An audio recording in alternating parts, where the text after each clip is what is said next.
அப்படின்னு அவர் பட்டையை அடிச்சுட்டு ஒரு ராமத்தை போட்டுட்டு கோவிந்தான்னு திருப்பதிக்கு கிளம்பிடுவார். அங்கேயும் விடலையா, போயிட்டு வந்தாச்சு. அங்க போயிட்டு வந்தாச்சுன்னு வைங்க.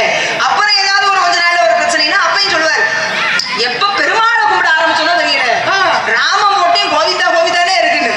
அப்புறம் பாப்பார் கோவிந்தாவெல்லாம் கும்பிடாத இனிமேல். இப்ப கலியுகத்துல பிரசித்தி பெற்ற சாமி யாருன்னா வாராகி அம்மன் தான். வாராகிய கும்பிட்டேன்னா உனக்கு வரவு அப்படி அள்ளிக்கிறேன்னு. ஆக மொத்தம் எந்த தெய்வத்தை கும்பிட்டாலும் சரி, அவரவர் செய்த வினையை அனுபவித்து ஆக வேண்டும் அப்படிங்கறத சந்தேகமே கிடையாது.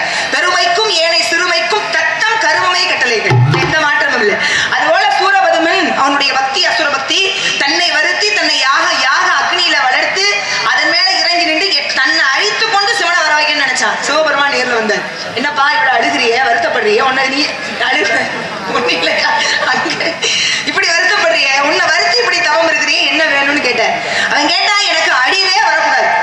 எவ்வளவு பெரிய ஆசை பத்தியல, அழிவு வரக்கூடாது, இந்த அண்ட சராசரம் எல்லாம் எனக்கு அடிமையாக இருக்க வேண்டும், நான் என்ன சொல்றேனோ அதை கேட்கணும் அப்படின்ற ஆணவம் அவனுக்கு. அப்படியெல்லாம் வரம் கொடுக்க முடியாது, நீ வரத்தை மாத்தி கழுவினார். அப்ப அழிவில்லாத வரம் அப்படின்னா உங்களுக்கு நிகரான ஒரு சக்தியை தவிர, சிவனுக்கு நிகரான ஒரு சக்தியை தவிர வேறு எவற்றாலும் எனக்கு அழிவு நேரிடக்கூடாதுன்னு வரம் கேட்டான். ஏன் தெரியுமா? அவனுக்கு தெரியும் இது வரைக்கும் சிவனுக்கு நிகரா ஒருத்தன் இல்லவே இல்லைன்னு. அதனால வரத்தை கேட்டான், கொடுத்தாச்சு. வரத்தை வாங்கினா சும்மா இருப்பானா? சும்மாவே ஆடுவான். இப்ப வேற கையில அதிகாரம் வந்துருச்சு, விடுவானா? ஆணவம் தலை தொங்கியது. இருக்கிற எல்லாரையும் முடிச்சு சிறையில் அடைச்சு எல்லாரையும் அடிமையாக்கிட்டான். இப்படியே போகுமா அந்த காலம்? மாறிச்சு எல்லாமே. எல்லோரும் சேர்ந்து வேண்டினார்கள் இறைவனை நோக்கி, சிவனை நோக்கி. ஆமா, கையில இருக்கிறதெல்லாம் லாஸ் ஆச்சுன்னா கைலாசுன்ற மாதிரி எல்லோரும் வேண்டினார்களாம். ஆதியும் நடுவும் ஈரும் அருவமும் உருவமும் ஒப்ப ஏகமும் பரமும் போக்கும் இன்பமும் துன்பமும் இன்றி வேதங்களை கடந்து நின்ற விமலா, ஒரு குமரன் தன்னை நீ தந்தருள வேண்டும், இன்னையே நீப்பால் நிகர்க வேண்டுறாங்கல்ல. எல்லாம் அப்படி அழுது வேண்டாங்களே, ஒரு குழந்தைய கொடுத்துடலாம்னு சிவனுடைய நெற்றிக்கண்ணில் இருந்து 6 பெரும் நெருப்பு பொடிகள் ஜோதியாக வெளியான ஜோதி எப்படி இருந்துச்சு தெரியுமா?